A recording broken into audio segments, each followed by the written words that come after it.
The National Weather Service in the Twin Cities has issued a severe thunderstorm warning for northern Stevens County until 9:45 p.m.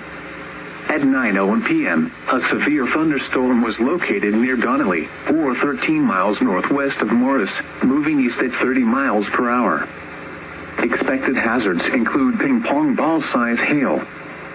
Source: train spotters reported. The following impacts are expected. People and animals outdoors will be injured.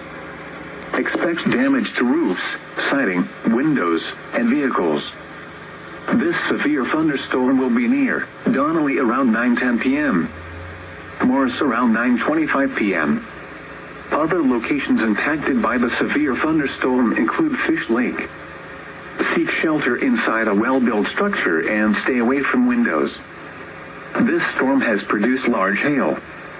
Repeating, a severe thunderstorm warning has been issued until 9:45 p.m. for the following county: Stevens, Minnesota.